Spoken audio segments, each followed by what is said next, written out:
Student, आज हम लोग क्लास 12 मैथ एनसीईआरटी बुक का चैप्टर 1 आइए देखते हैं।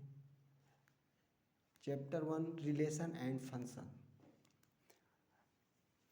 सबसे पहले हम एक्सरसाइज 1.1 का इंट्रोडक्शन पढ़ेंगे।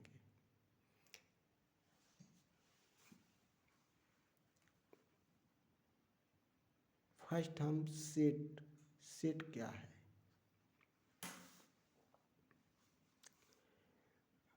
Well define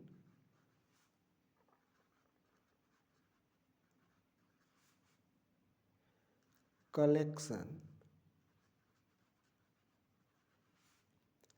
of object called the set। यानी कोई भी चीज़ हो वो वेल डिफाइन होना चाहिए। वेल डिफाइन का मतलब जैसे वावेल कितने होते हैं, तो वावेल 5 होते हैं। जैसे set A E I O you, ये है वेल डिफाइन। यानी ये किसी से भी पूछेंगे तो आपको यही बताएंगे कि Wavell A E I O you होता है, और इस टाइप से वेल डिफाइन को हम जानते हैं।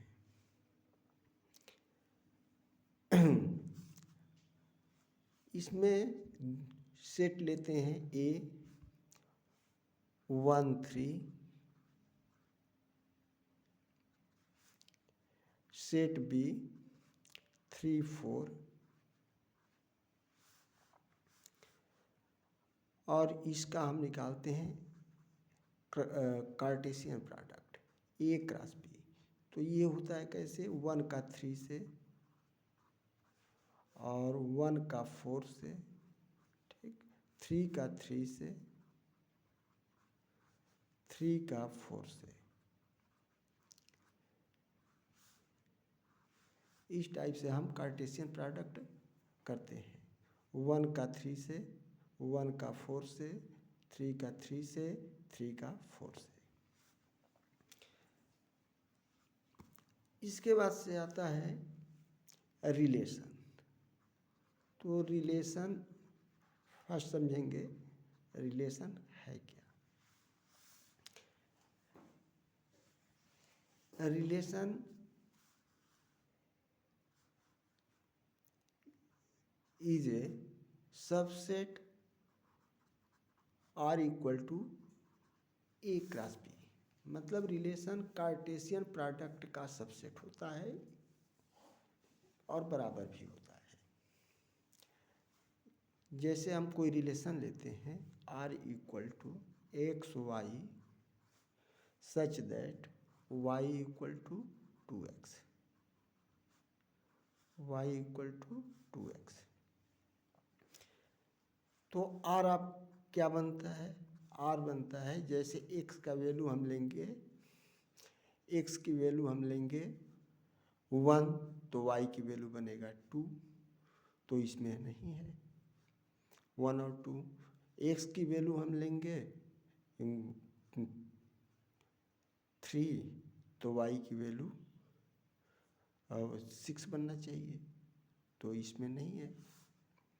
फिर एक्स की वैल्यू, तो इसमें तो नहीं बन रहा है। चलिए एक सेट लेते हैं।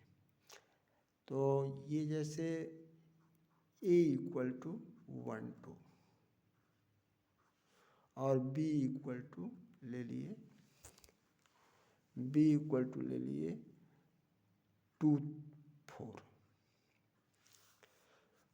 तो इससे हमारा कार्टेशियन प्रोडक्ट बनेगा 1 2 1 4 और बनेगा 2 2 और 2 4। ये हमारा बन जाएगा कार्टेशियन प्रोडक्ट। अब इसमें यदि 1 की वैल्यू, एक्स की वैल्यू 1 लूँ तो वाई की वैल्यू 2, तो इसके मतलब 1 2, ये बना। फिर 1 ले रहा हूँ तो 4 नहीं बन रहा है, 2 ले रहा हूँ तो ये y की वैल्यू 4 बन रहा है। तो ये जो है आपका रिलेशन बन गया, यानी relation is a subset of A cross B। इसके बराबर भी हो सकता है और इसका सबसेट भी हो सकता है। अब हम पढ़ते हैं next type of relations. Types of relation.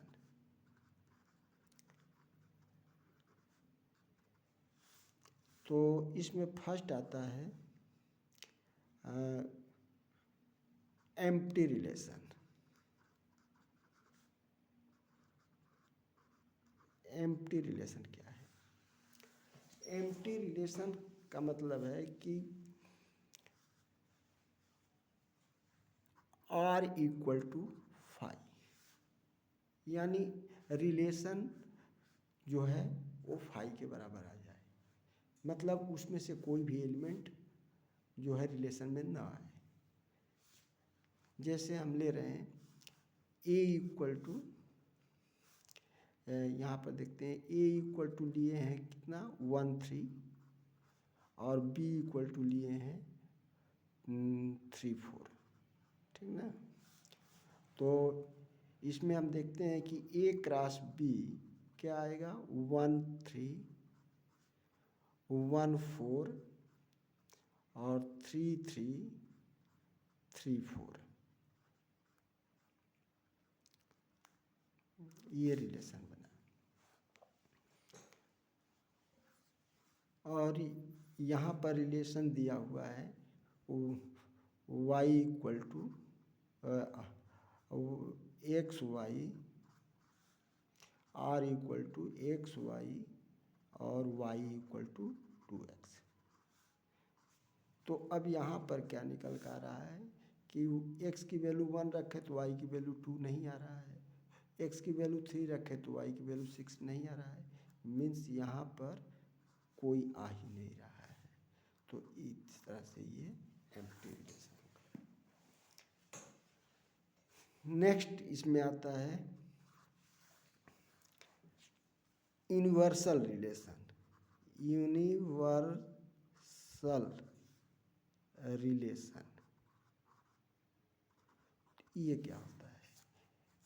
यानी वो रिलेशन जिसमें पूरे कार्टेशियन प्रोडक्ट ही आ जाए, इसको हम बोलते हैं यूनिवर्सल रिलेशन।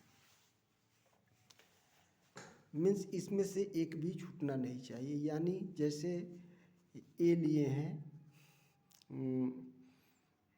इसमें जो लिए हैं ये ए और बी है और उसका ए क्रॉस बी निकाले हैं, तो ये टोटली आ जाना चाहिए।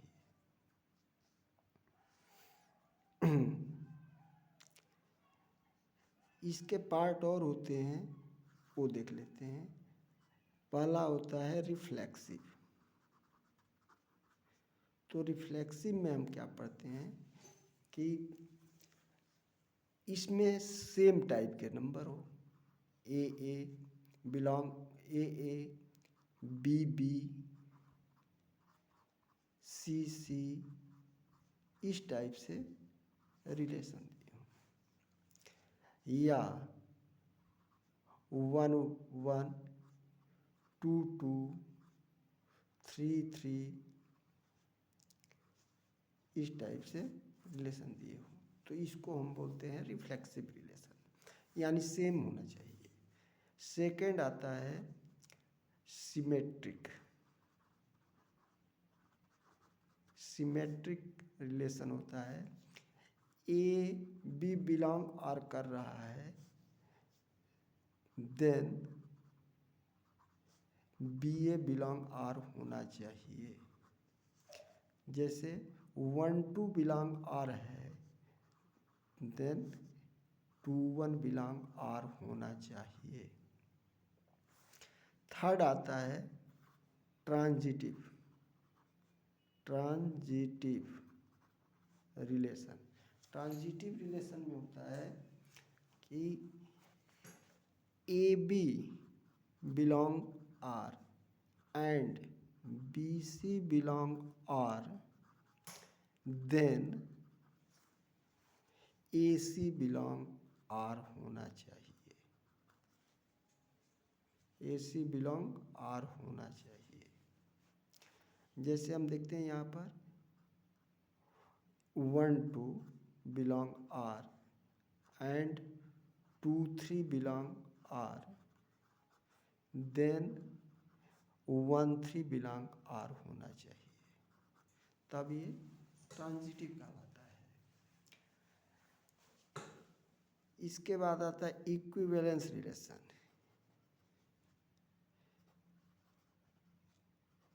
इक्विवेलेंस रिलेशन ये क्या होता है? इसमें ये इक्विवेलेंस रिलेशन होता है, इसमें रिफ्लेक्सिव भी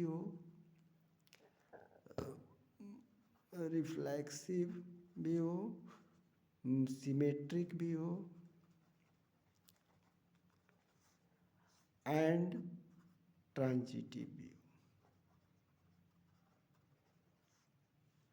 तभी ये इक्विवेलेंस रिलेशन कहलाएगा। और चलिए अब हम एक्सरसाइज करेंगे तो फिर उसमें और अच्छे से समझेंगे।